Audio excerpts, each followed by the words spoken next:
বিসমিল্লাহির রহমানির রহিম। সৈয়দ একাডেমির পক্ষ থেকে সমস্ত শিক্ষার্থীদের স্বাগতম। আজকে তোমাদেরকে ত্রিকোণমিতির যে সূত্রগুলি আমরা প্রয়োগ করি, ভূমি, লম্ব, অতিভুজ, এই সূত্রগুলি কিসের মাধ্যমে প্রয়োগ করতে হয়, কি বাহুভেদে কীভাবে পরিবর্তন হয়, এই বিষয়ে আজকে তোমাদেরকে আলোচনা করব। আমি একটা ত্রিভুজ নিলাম, সমকোণী ত্রিভুজ। এই ত্রিভুজটার মধ্যে তিনটা কোণ আছে, একটা কোণের নাম একোণ, বিকোণ আর কি ত্রিকোণ।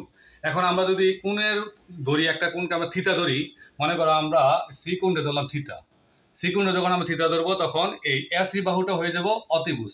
এসি বাহুটা হয়ে যাব কি অতিভুজ। আর কোণের সাথে যে বাহুটা লেগে থাকবে, ওই বাহুটা, যে কোণের সাথে যে বাহুটা লেগে থাকবে, এই বাহুটা হয়ে যাবে ভূমি। তাহলে যেহেতু এটা অতিভুজ হচ্ছে, এটা ভূমি হচ্ছে, অটোমেটিক এটা কি লম্ব। তাহলে ব্যাপারটা কি অনেক কঠিন? অবশ্যই না। এখন আসো, এই সিকুণের পরিবর্তে যদি আমরা সিকুণের পরিবর্তনে যদি আমরা একোণ দেই, সিকুণের পরিবর্তন যদি আমরা একোণ দেন, তাহলে বাহুগুলির নাম কি হবে? তাহলে বাহুগুলির নাম কি? অতিভুজ ঠিক থাকবে। তাহলে কোণের সাথে বাহু এটা সম্পৃক্ত হচ্ছে, তাহলে এটা চেঞ্জ হয়ে যাবে। এটা লম্ব ছিল, হয়ে যাবে কি ভূমি। তাহলে এটা ভূমি ছিল, এটা হয়ে যাবে কি লম্ব।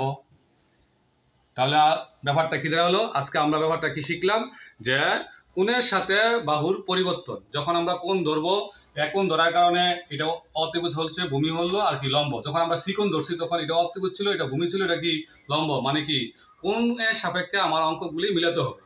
তাহলে এই বিষয়টাতে অনেকই সোজা, তোমরা সবাই পারবা ইনশাল্লাহ। ভালো করে ভিডিওটা যদি দেখো, তাহলে অবশ্যই এই জিনিসটা তোমাদের কাছে অনেক সোজা লাগবে। ধন্যবাদ সবাইকে।